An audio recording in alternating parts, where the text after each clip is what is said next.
What's up, flooring family? Welcome to the huddle. We come at you every Tuesday at 3 o'clock Central to discuss maintaining forward progress in your flooring career.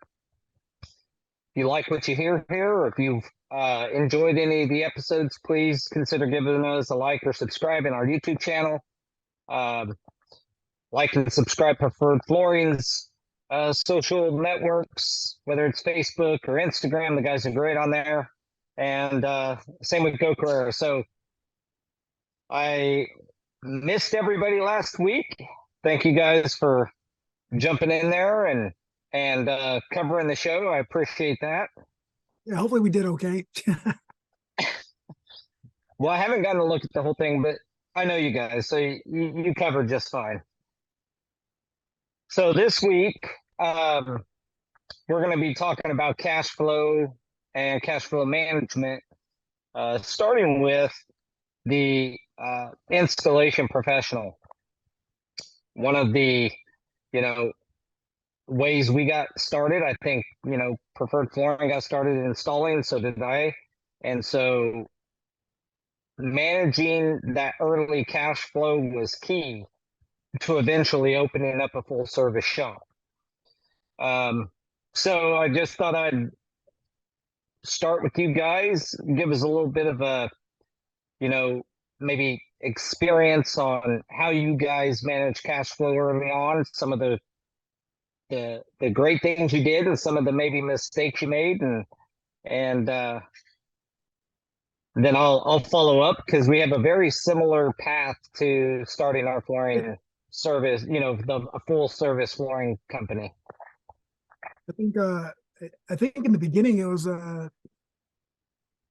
we had to learn as we went, right? In the beginning it was just very hard. So, labor only, and you don't factor in a lot of like the consumables and everything else, and cash flow was very tight to say the least. Starting out, I think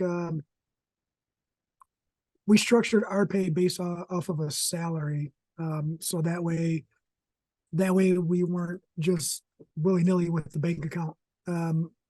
We're still salary to this day because of it, because it worked. But in the beginning, cash flow was a lot different. We didn't have whatever we didn't have, we had to go buy, and we didn't have the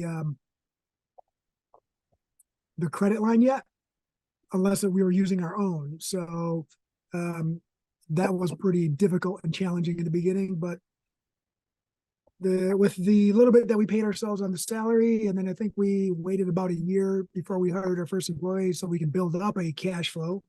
So that way we didn't have to worry about not being able to pay someone. That was a very long year. And you learn that it's not very hard to live without a lot of things. Essentially, like what he just said, like short form is stay broke. Yeah. I like it. I'll excuse me, hiccup. I had a very similar thing. When I started, me and my partner that started the company, we both took very low salaries and tried to build up cash. One of the key, I think, important things was we took work from different segments. Mm-hmm. So we were labor only, but a lot of times we'd work for a shop because we get paid every week. And then sometimes we'd work for an interior designer who would pay us when the job was done. And then sometimes we'd work, started working with the general contractor who'd pay us every, in 30 or 60 days. We didn't jump right into the, working with the GC on big construction jobs. We'd have never made it. We also didn't just put the money in the bank and take whatever was left over. And so I think that was very wise. I still take a salary myself after 20 years. So the key of staying broke, as you said, Daniel, is like that's what we did too. It's not an easy road, but ultimately, if your goal is to, I've seen it I've seen it happen the other way. I've seen plenty of guys do work and then they get in real trouble because they either try to do, you know, non-cash flowing projects, meaning working with the GC or something like that too early. Because the GC, because they're really good. So the GC's like, hey, I want you to do my job. And they say, okay. And then they do another project for a general contractor and they don't get paid forever. And they were not prepared for that. So I think having a good mix of projects is key too. Did you guys kind of mix that around as well as residential? I think that's another one where you can get that deposit, get that money flowing into you, that kind of thing. Did you guys do that too? Yeah, I think we got pretty lucky. A lot of the places that we started working for right away were, you know, turning an invoice, and within 7 days we were getting paid. If it was larger projects, you know, that payment schedule would be slightly extended, but um, for the most part, I was very transparent with everyone, and so was Daniel. Like, hey, you guys, we're starting out. Like, we have $0. We invested everything we had when we were let go, and we invested a little bit that was borrowed. And they were like, if you need a check, just let us know. If you need a check, just let us know. We didn't abuse that. We didn't even ask for that. It was just offered. So, you know, to go back to where you said the contractors where you're waiting 30, 60, 90 days. We were fortunate to not be in that scenario right away. And you're right. Had that been an option, I don't know if we would have went down that road because of the length of time.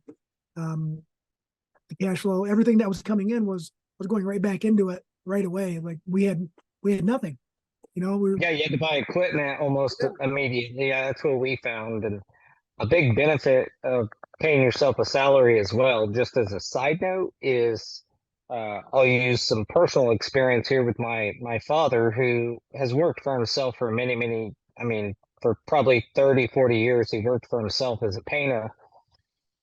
He never paid himself a salary. So the only Social Security he has today is what he earned the first 10 years of working as a union and painter. So, you know, today his Social Security income is like $600 a month because he never paid in. He didn't pay himself a salary, W-2 salaried position. He just paid his expenses and kept what's left.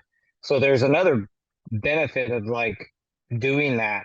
I gotta just hope that it's actually gonna be there when I turn 65. Fingers But crossed, right?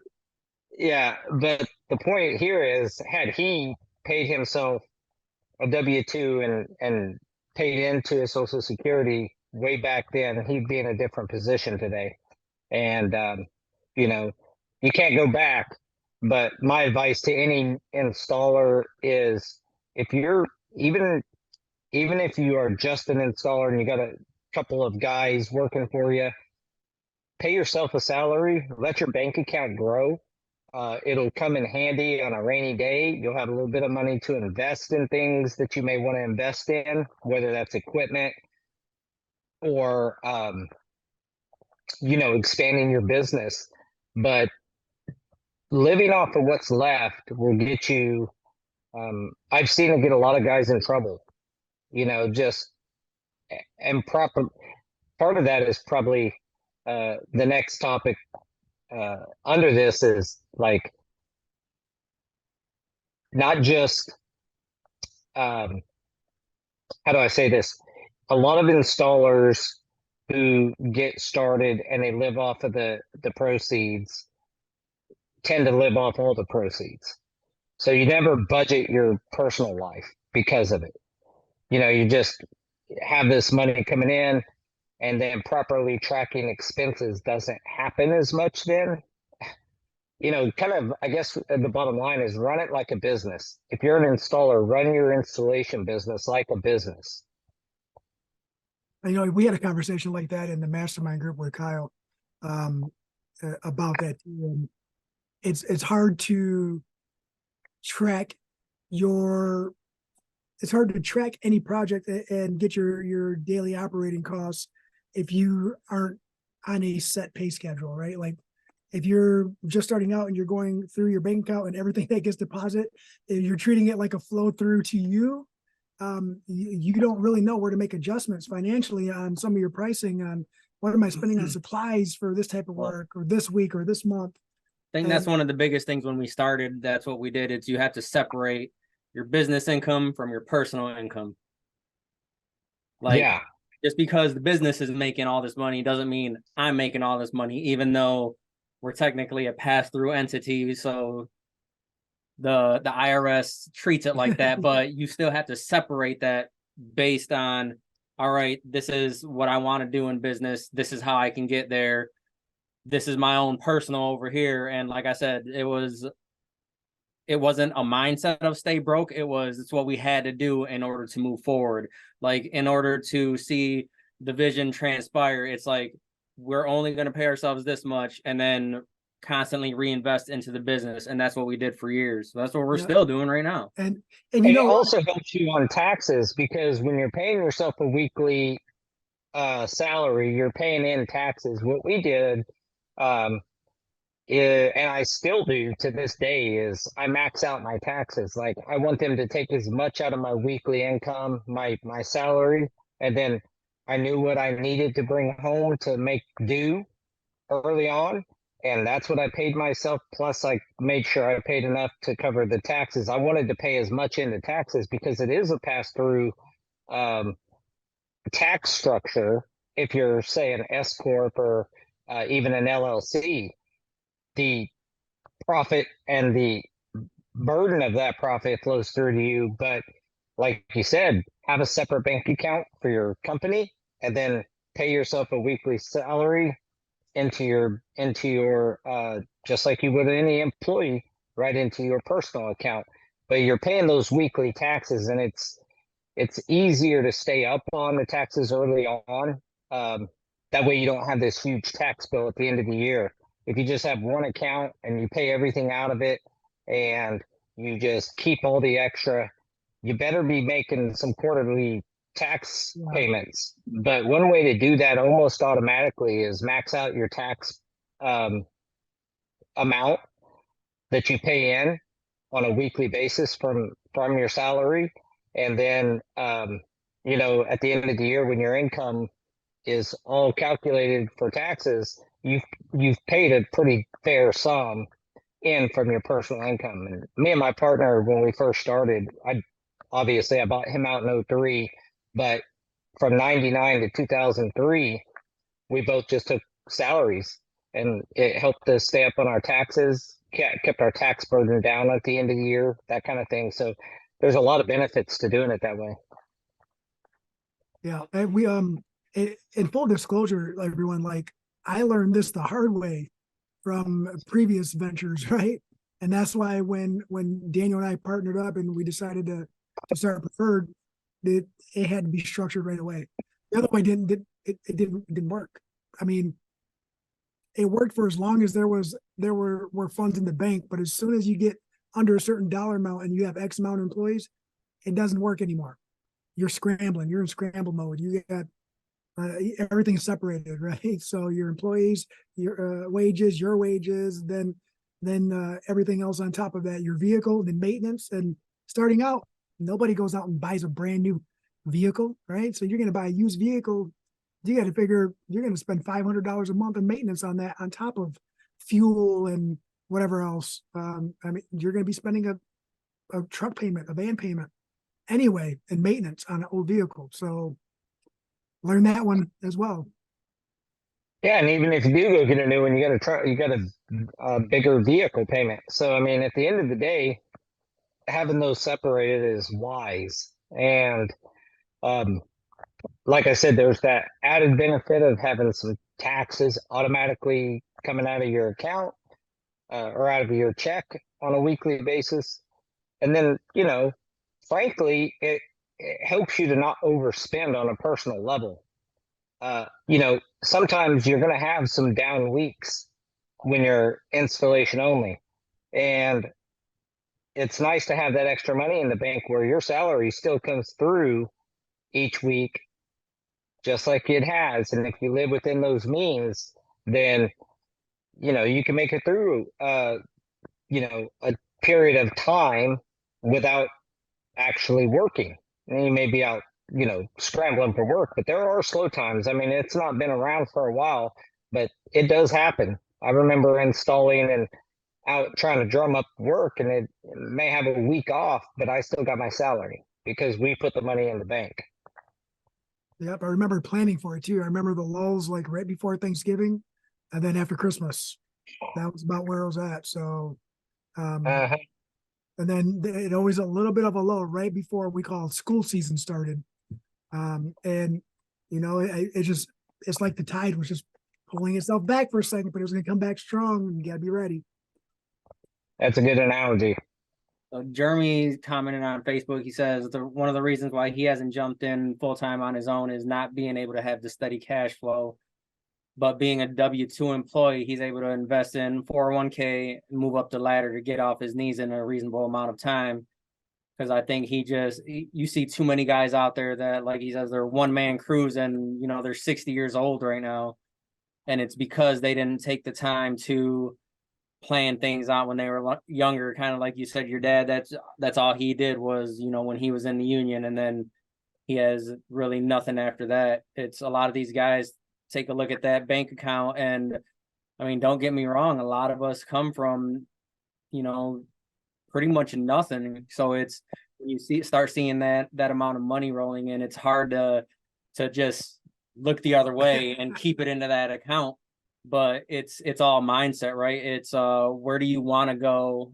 Delayed gratification. Where do you want to go? Right. And what do you have to do in order to get there? And a lot of these guys can't see past the weekend. We see guys that are, on Saturday, they're out at the casino. And then on Monday, they're complaining because they can't work because their vehicle is broke down and they don't have no money to fix it. Yeah, I can't count how many times I've had that, talk with an installer who doesn't have gas money on Monday or Tuesday or whatever, and can't get to the job site. I'm like, dude, you just got paid $6,000 last week. How in the world? And a lot of times it's just it's so much easier to indulge in the things where you would have discretion when you just take what's left over. If that's how you're going to operate your business, and you got $3,000 left over after a $6,000 week, and you pay everybody, and you go out, you had $3,000 in your mind. Well, I paid myself $600 for the first 4 years. That's what I paid myself on a salary, and we didn't move that for 4 years, neither one of us. So, it can be tough, but it is delayed gratification. If you're wanting to build a business, even a successful installation business, you got to have some money put aside for training your guys, for training yourself, for getting to convention. All those things go into this big bucket, and you're just a W-2 coming out of that bucket, and you let that bucket grow. And I know what you're saying. I mean, there was weeks me and my helper would do $6,000, $7,000 worth of work. I get paid $600. That bank, our business banking account was going up and up and up, and I'm still just kind of scrounging by personally. But if you really want to grow a business or grow a nest egg, even maybe you don't want to be a full service, but you don't want to be living week to week forever. Grow that nest egg big enough to where you can increase your salary in a couple of years, and then that nest egg can continue to grow, where you're not always dependent. I think what I did not want to do, and the reason I was just super fine with taking a salary, is I did not want to have to starve the next week. I'd learned how to live on $600, so that was going to work. And then I didn't want to have this time frame where my family had to go down. If you do it that way, we didn't ever have to go back in lifestyle. It wasn't a lavish lifestyle, but it was the lifestyle we were living at that time. We didn't have to go backwards because we were always getting that check, because that nest egg was growing. So on down weeks or slow weeks, I was still getting paid, even if I only created $1,000 that week. I still got my normal payment, and I was, you know what I'm saying? It's like treating yourself like a good employee is the best. I think that's the best when you first start. You create a routine, and it does get easier. It gets way easier once you create that routine. And I just don't understand how back when I was younger, how I didn't see that and the need for that. So, and that's one thing too. I think Daniel made me think about it when he earlier is when there is no education classes out there. Everybody's worried about hand skills and installation, but there is no financial management classes out there for a young entrepreneur who can go get a 1099, a DBA or LLC, right? They don't have any of that. You got to do all that. That's why we're here.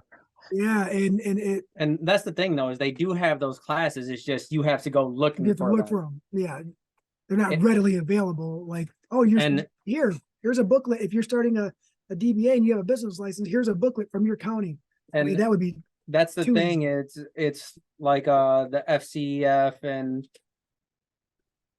and you know we're trying to recruit more installers, but recruiting new installers doesn't necessarily mean we're recruiting good business people. Like they keep on pushing them into you can make this much money and be your own boss and all this, but they don't push them to where it's like come through our program and then go work for this company for X amount of years before you do this.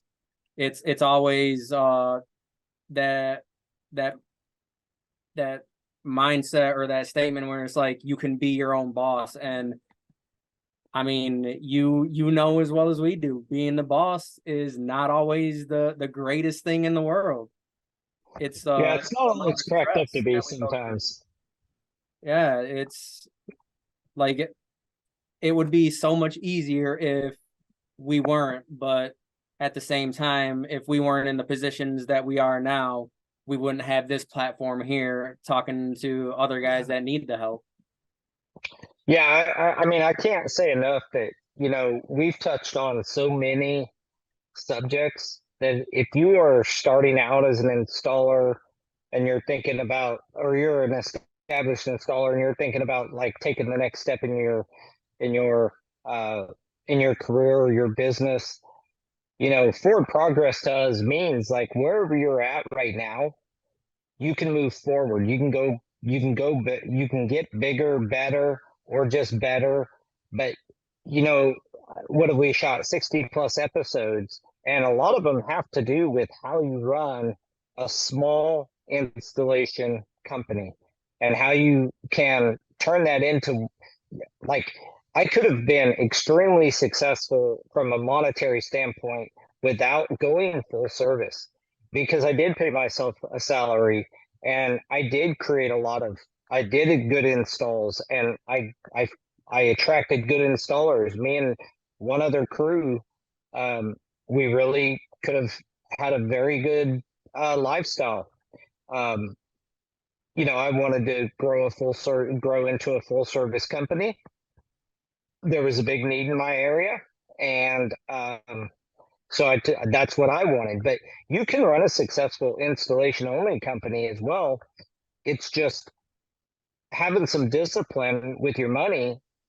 You know, we're talking about cash flow, so you got to consider making good business deals on the front side, like getting terms that fit your business model and collecting well and then doing good work. I think those are all kind of, I hope, understood. You have to do good quality work. You got to collect your money and you got to do the work that best serves your business. But at the end of the day, man, you can go any direction once you have the hand skills and the business mindset that of discipline. I see it all the time. The biggest problem that plagues the installation industry is guys just living off of what they make and not having discipline around their money.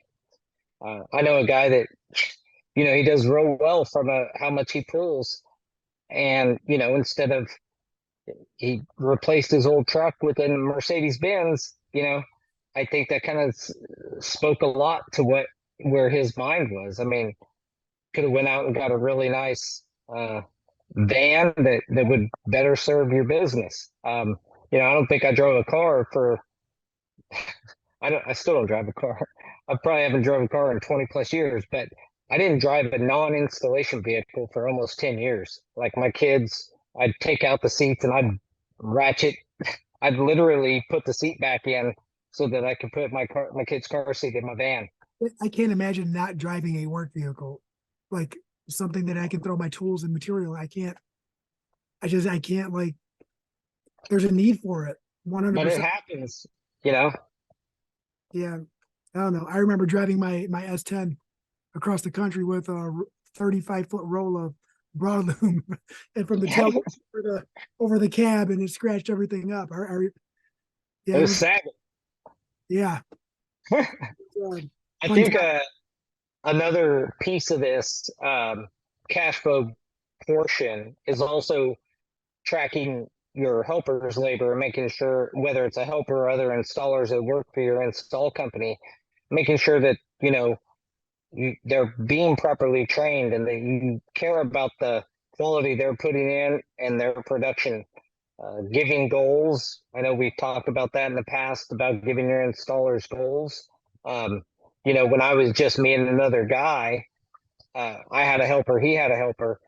I mean, we both set goals on a weekly basis on what we were going to try and get done on a bigger job. And sometimes it was a daily goal if it was smaller projects. And you just kind of got to get together and kind of track that labor and know where your expenses are coming from, because labor and equipment, gas, all that stuff, it adds up. It does. Like, so when you first started, how were you tracking for your partner and the helpers? Like I've always done like time cards. We used to do handwritten time cards, track hours. Some people would do square footage or just by the job or by the day.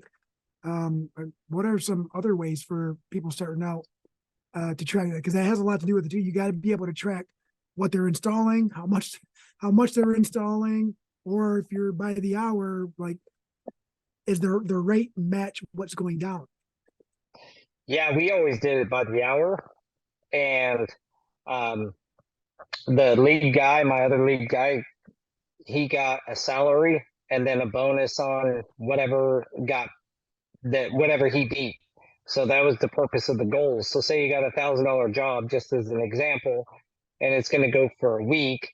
And as an example, he gets paid $500 and his helper gets paid $200, and there's $1,000 of money in that budget for the labor portion, plus a profit to the company. Well, we just bonus him out the difference. So it always encouraged them to work, but they weren't working harder for nothing more. It wasn't really that unique of a setup. It was just how we chose. Looking back, I probably would have done a little different, but that's how we did it. And it worked out pretty well. I mean, my other installer performed well. He worked hard and he was there. You got to give employees, and he was an employee. So, but you got to give those guys a reason to get up and go to work. And we just could not afford a big, huge hourly rate. At the end of the day, some of the jobs didn't have any money at the end of the wages. But again, we were trying to set precedents that when we have good jobs that pay out well, that you can make more money. But at the end of the day, you need to be budgeting your life for what you're going to make. So what about financial establishment? Or would you guys who still use a shoebox? I mean, shoebox of receipts. Well, it's not even a financial establishment. That's a bookkeeping software. Because Matt, so he says back then, very helpful to track your expenses, but back then we didn't have all the fancy technology, so it was literally turning in an expense report each week from each crew, every gas receipt, everything. If they're out of town, food receipts and hotel receipts and all that came through. And then my partner would put that into QuickBooks. That's what we used at the time. And this was before QuickBooks went online. So this was just a piece of software on a computer at the time. And, we tracked all the expenses, including labor, and then what was left over was available to be bonused to the other installer. And I never bonused myself. That was the sacrifice I made. There was no bonus to myself. All my extra stayed in the bank account for the company. Better safe than sorry. Yep. I get it. Yeah, I mean, we were used to eating ramen noodles. I just didn't want to have to go down to canned beans. Hey, there's nothing wrong with canned beans. No, if you're out there and you're getting ready to start a business or thinking about it, going on your own, I'm sure you have family or friends that will support you. And I'm not too proud to say that Daniel and I we counted on family for some food sometimes. And they helped. Not saying like, hey, can you feed me on Wednesdays and Fridays? It was what y'all doing today? Yeah, what are you guys doing today? Can we come over? Oh, lost you.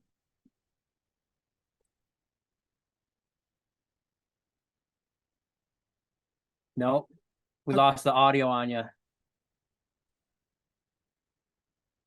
think you just gotta turn on your headphones or your mic on your headphones.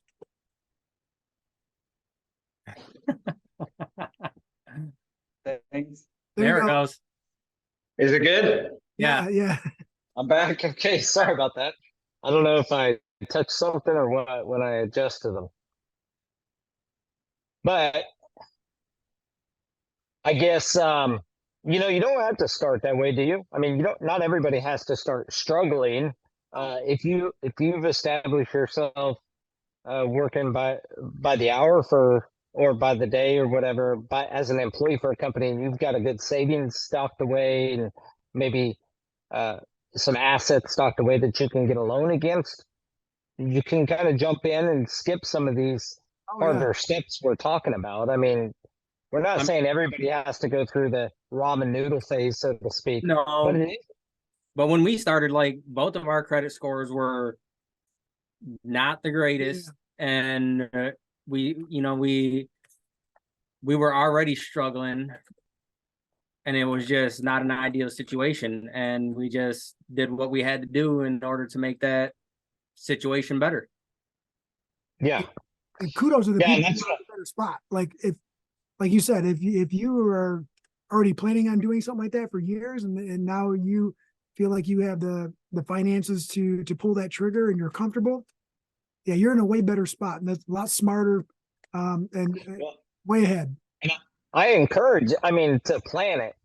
One thing that you guys and I have in common as well is we didn't plan it. I mean, you guys, it was kind of a very similar scenario. I think I got notice that the company I was working for was getting ready to get bought out like the fourth time, and the new ownership group was one of the existing PMs that worked there that did not like me at all.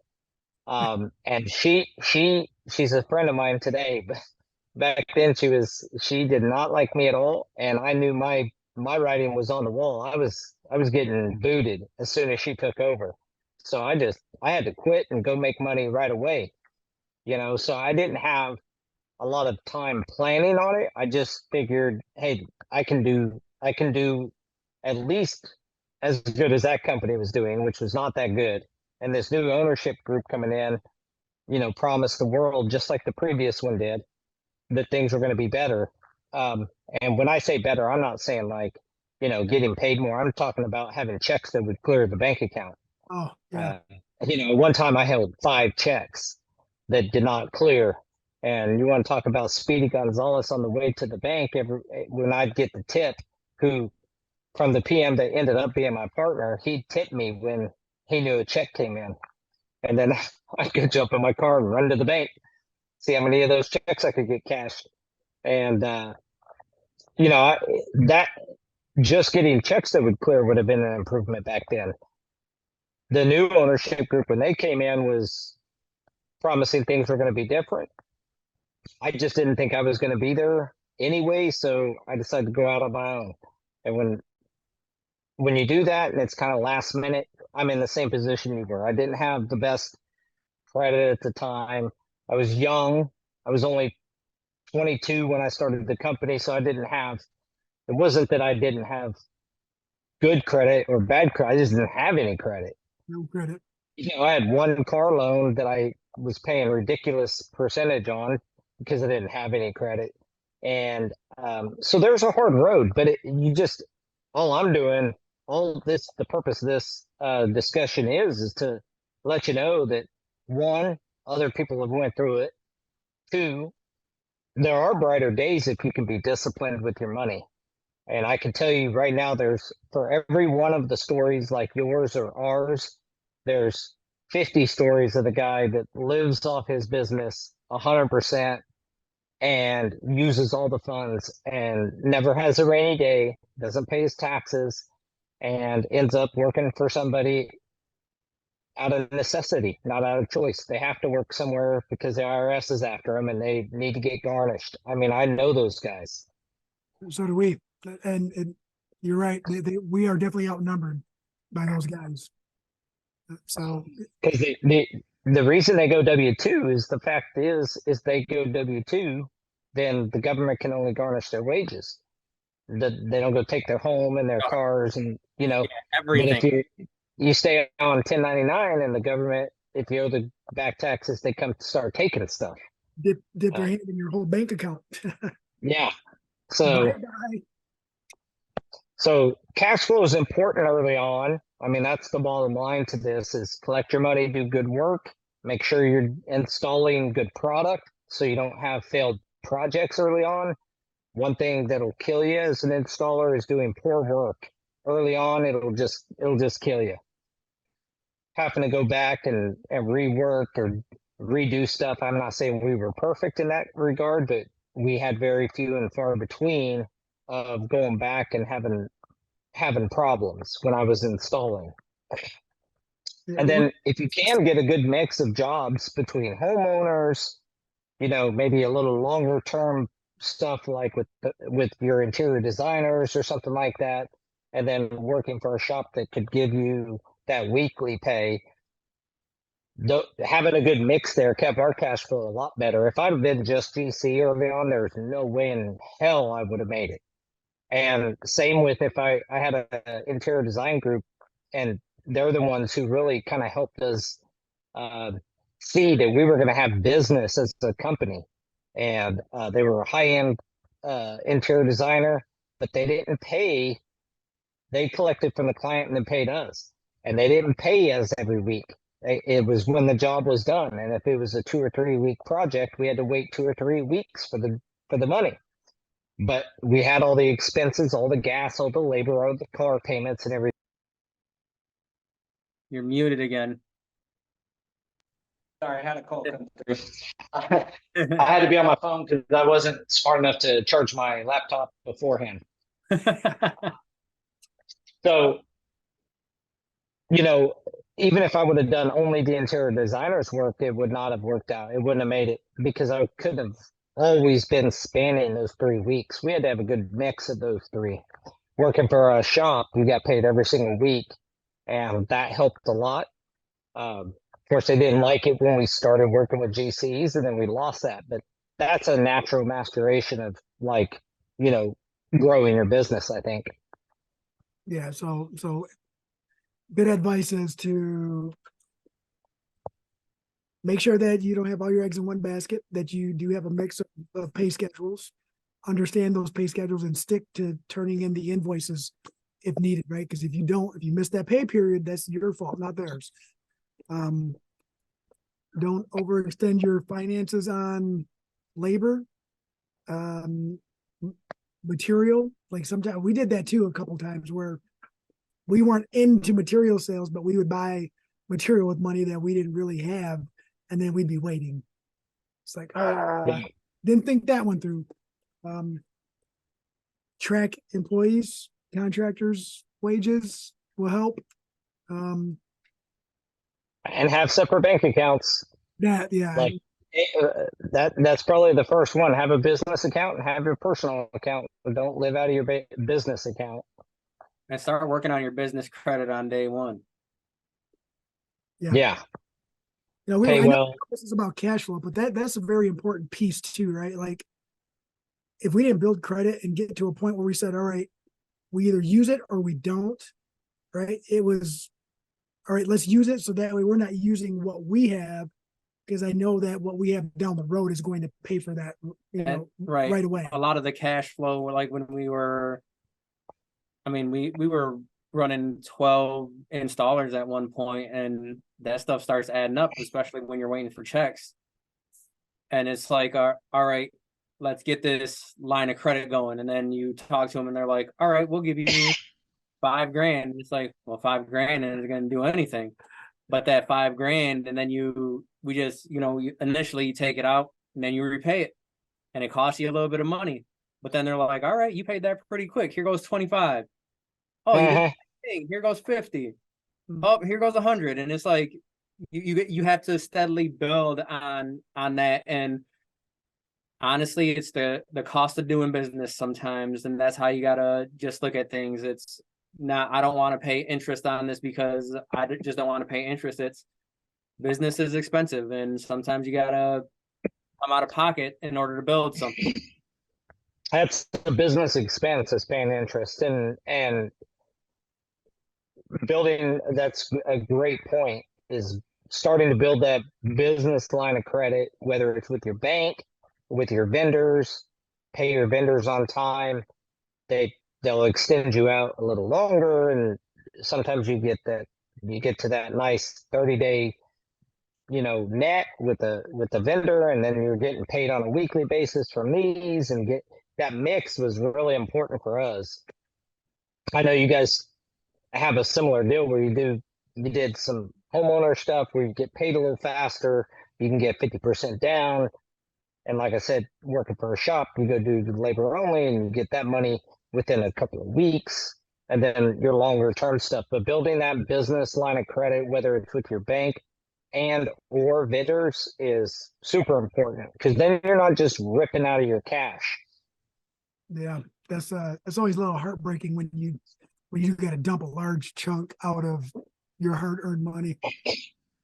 And pay your taxes, because you don't want to be the guy paying interest on your taxes. That's another thing. Like that just snowballs on you. That's where you don't want to. That's where you don't want to be borrowing from. Right, and that's where when you say paying quarterly, right? Because if you don't pay quarterly and you only pay at the end of the year, you're going to get hit with the penalty regardless. So yeah, and the penalties one thing, but those quarterlies, it just is another discipline thing. Like it helps you be more disciplined in paying those tax bills. They're not going to go anywhere. They're going to be there. So, at the end of the year, if you profited $100,000 and you've got to give 25% to the government, do you have 25K in the bank that you can just send in? You can sacrifice? Well, that's why it can be tough if that happens to hit at a slow time in your business, and maybe you've been drawing on it, and when's it hit at that slow time at the end of the year, like what Jose was just talking about. Maybe you don't have it. Well, then you get your real penalties when you're not paying it at the end of the year, plus you start incurring interest and all these things. So being disciplined on your quarterly estimates. And I mean, there was times we'd get money back because we do the quarterly estimate, and plus my weekly payroll to me and my partner, we were taking out our income taxes on that as well. And since we were an S corp, all the money flowed through. So all that tax that we paid in every single week, plus our quarterly estimates, we actually get some money back at the end of the year. That didn't last long. As you grow, that's harder and harder to do. But still, I would recommend paying in, and of course, always got to make this comment. Talk to your tax attorney, talk to your accountant, and make sure to get professional advice. But what worked for me was paying quarterly taxes, that quarterly tax estimate, and taking a W-2 so that I could get taxes taken out weekly.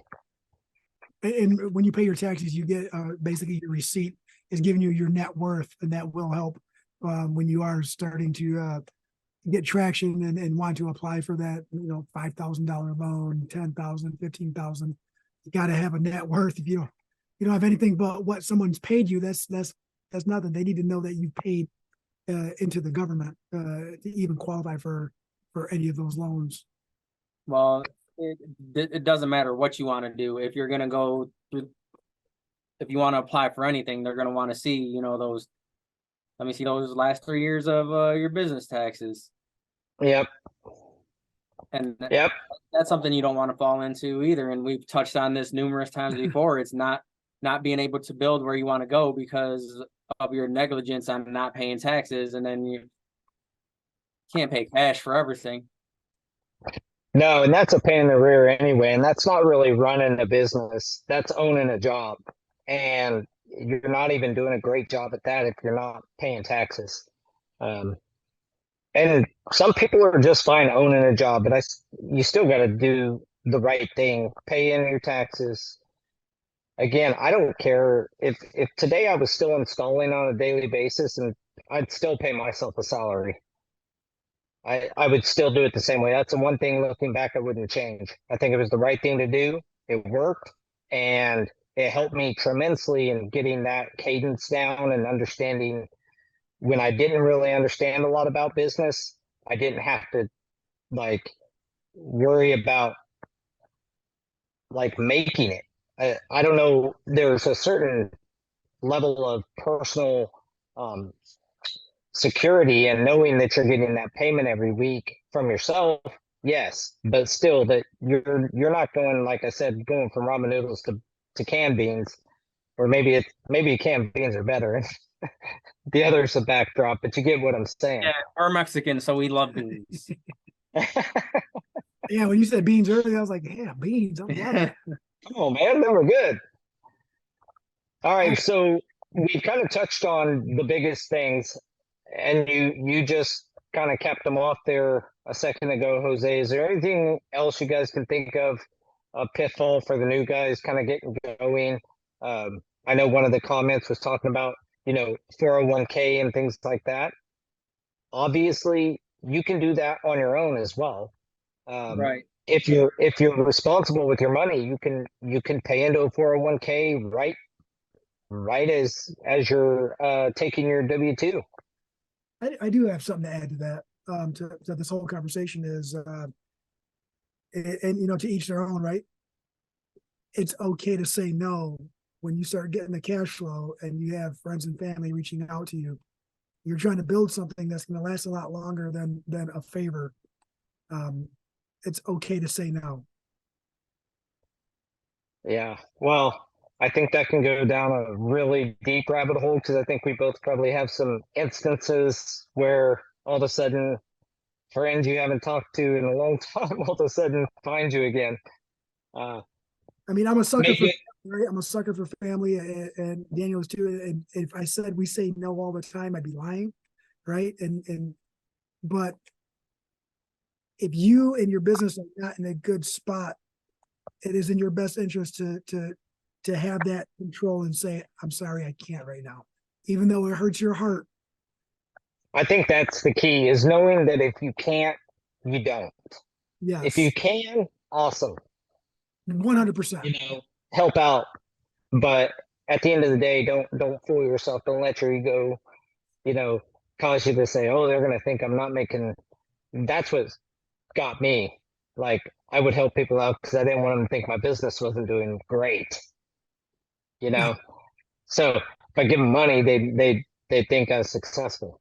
As for family, mainly, that this venture that I jumped out head first into the water for, I didn't want anybody to think that it wasn't panning out. There's plenty of times I gave money when I shouldn't have. Well, today, this is what being a business owner is. This is what we're riding a roller coaster. Yeah, it is certainly a roller coaster. All right. Well, with that, guys, it was a pleasure to see you guys. How was, I'll tell you, I caught a bunch of fish that were about this big and a few that were, let me back up, that were like that. So Where were you actually? I went to northern Canada, Saskatchewan, and there's a place there called Eno Lake Lodge. A buddy of mine owns that, and then we take a float plane on into the Northern Territories and go to some lakes that have never been fished or rarely fished, and fillet them. So it was a good trip, and I That's- appreciate you guys covering for me last week. Yeah, not a problem. It Everybody was needs a fight. basically just him talking the whole time. Try to talk the whole time. I don't know if that's a indication of your knowledge or. No, I'm just pretty good at filling dead space, dead air, right? Like I'm the filler guy. It's okay. I understand. All right, guys. Well, thanks a lot, and we will see you guys next week. And looking forward to hanging out with you guys at the end of this month. Yeah, a Yes, couple sir. more weeks, right? Yep, Oh, it is. Yeah, It is 2 weeks. Oh, wow. about 2 weeks away, guys. I guess it's worth saying again. FCICA and the CFI, their combined convention is going to be in Orlando. So if you haven't if you don't plan on attending, or if you hadn't thought about attending, I would strongly encourage you to get down and come hang out with some professionals that can. Look, we all learn from somebody. I learn from people. I know that Jose and Daniel learn from others at these shows.